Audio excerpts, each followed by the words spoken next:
Vernon students and staff. This is Jillian Launay and Sahar Rashid. Welcome back to Vernois News Tonight. And welcome to the new year. This year I am challenging myself to make a difference in my community through my involvement in FBLA and other organizations. One of my goals for the new year is to cut back on my cell phone screen time. Speaking of phones, cell phone usage in school has been a common topic for controversy in recent years. The debate of whether or not phones should be allowed in school is questioned by many locally.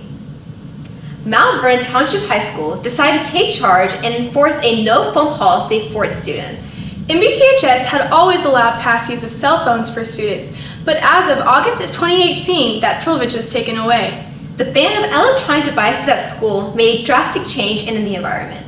Instead, students were given Chromebooks to complete schoolwork on. Let's see what resources from MVTHS have to say about it.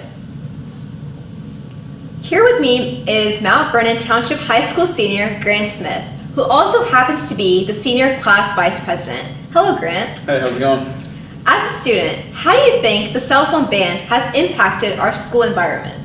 I think that it's impacted it significantly in both positives and negatives, but yeah, I would say there's a very significant impact. Have you noticed an increased attention span in class due to the cell phone ban? The way I've always kind of saw it is, the kids who wanted to pay attention in class, even with the cell phones being okay, kind of did. And then, maybe a little bit, but overall, I feel like the attention span has probably stayed the same. Right. Compared to your freshman and sophomore years, when cell phones were permitted at Mount Vernon Township High School, has there been a positive change after the ban? I would say yes and no. Mostly yes, though. I feel like that the cell phones allow students to communicate with each other more. But in terms of paying attention and all of that, I don't really see a whole lot of a difference. But in terms of talking and socializing, yeah, I would say so. When the cell phone ban was implemented in August 2018, Mount Vernon Township High School provided each student with an individual Chromebook. Do you think this alternative has proven to be more successful in the classroom? Yes, I definitely do. I love the Chromebook aspect and just the computer aspect in general. It's a lot more like a college, and how that's going to be, because in college each student will most likely have some kind of a computer of some kind, and so it's more similar to that. And the classroom, Google Classroom, and the documents are just much easier to type and work with the Chromebook. So yeah, I definitely think the Chromebook is a good thing. Thank you so much. Thank you. I am joined here today with AP English course teacher Dr. Jamie Van Zandt, who also serves as Mount Vernon Township High School's Student Council Co-Advisor and Vernois Publications Group Advisor. Good afternoon, Dr. Van Zandt. Could you explain to us a little about the no-phone policy and exactly what it entails? Well, currently at Mount Vernon Township High School, we have a cell phone ban, which has been in place for a couple of years. And it essentially states that students are not to have cell phones on their person. They are to be left in their lockers upon arrival to school, or if students drive, left in their vehicles. I think the cell phone ban has gone adequately thus far. Yes. What was the atmosphere at MVTHS like before the ban of phones, and how did it change subsequent to the policy? Prior to the new cell phone policy, the ban, cell phone use was rampant. Cell phones were out at all hours throughout all class periods.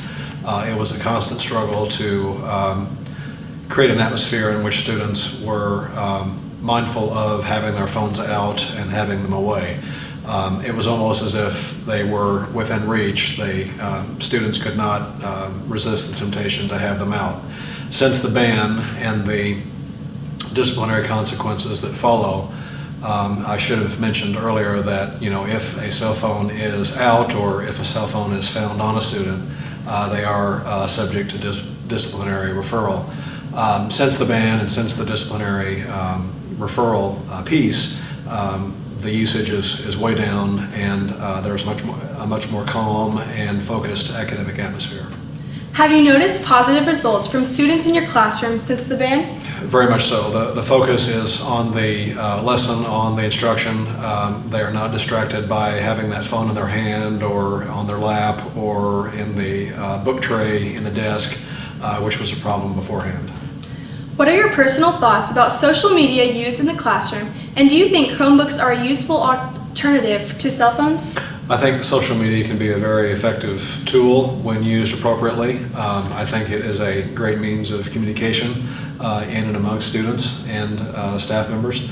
And I believe that Chromebooks, if they are used effectively and can be accessed widely, can be a very strong alternative to the use of cell phones.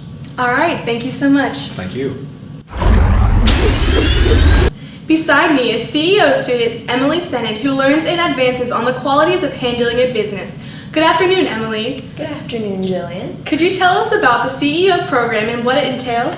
So I'm in a program called CEO, and it stands for Creating Entrepreneurial Opportunities, and it's for high school students in the Jefferson County area, and it teaches us all about running a business and what it's like and all the financial stuff behind it, and it prepares us to actually run our own small businesses in the spring and possibly carry those into the future. What has CEO program taught you about financial literacy? So CEO, one of our biggest things is planning events. We plan a lot of events, and if you didn't know, it costs a lot of money to plan an event. So one of the biggest things in financial literacy was we have to create a very elaborate budget, and we have to go over every single thing that we might need to spend or use our expenses for, so we don't overuse our revenue. Good. How has the opportunity of being able to work with investors and gain sponsors affected your view in business? So the way that CEO is a nonprofit program, and so the way that we get most of our money is through community sponsors and investors, and they're a really big help for us. And this has probably been one of the greatest helps in CEO because it's allowed us to see what a business is really like, and we can actually fail at running our businesses, but because we have that financial backing with our sponsors and our investors, we're not going to be put in debt, and we're not actually going to be set back in terms of our future. So that's been really great in terms of experience, but it also is a very realistic interpretation of business. Yes. What is some advice you have for others in order to manage money more effectively? So again, the biggest thing in CEO for us is budgeting, and I think this is something that a lot of people on their own really overlook. They don't realize that they're spending a lot more money on less useful things than they probably realize. So taking the time to make a really elaborate budget and just actually trying to take a lot of initiative to stick to it really helps. All right. Thank you, Emily. Thank you.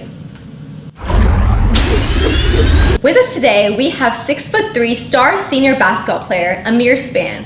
Last year, Amir suffered a serious injury to his ACL, resulting in him not being able to play his favorite sport, basketball. Can you tell us exactly what happened? So I was driving left and I just planted and my knee kind of twisted and I went down weird. And, I knew I hurt it, but I kind of played again the next week and I went down bad again. So I went down bad twice, and I kind of knew from there that I'll have to be out for a while. What were some of your thoughts after you had just torn your ACL? Well, when I found out, I was hoping for the best, of course, but I found out and I was bummed for a while, but it gave me an opportunity to work on things that maybe when I was healthy that I wouldn't think about working on, because I just used like athleticism. I had to work on ball handling, shooting, and other things. So yeah, it was a good experience, and it made me a stronger person because of it. Yes. What was the biggest challenge you had to face watching others play your favorite sport? Just watch. I hate watching, and I'm like a competitor. So whenever seeing my teammates lose and stuff like that, or when we're down, it was frustrating because I know whenever I'm healthy, whenever I can play, I can contribute to that. Did you ever think about giving up and not playing basketball? Never, not once. How has this injury affected you in your overall outlook on life? It makes me more grateful because, it makes you see that things that you love can be taken from you in an instant. And it was just, the snap of a finger and then you're down and now you're out. So you just gotta keep pushing forward and yeah. Do you have any advice for athletes that are going through this problem right now? Just keep persevering, because it's not over. Some people look at it as, oh, like, I won't never be the same. But if you work hard and you put the work in, time in, you'll be back for sure. Yeah. All right. Thank you so much for meeting with us, Amir. We're wishing you luck in your future. Thank you.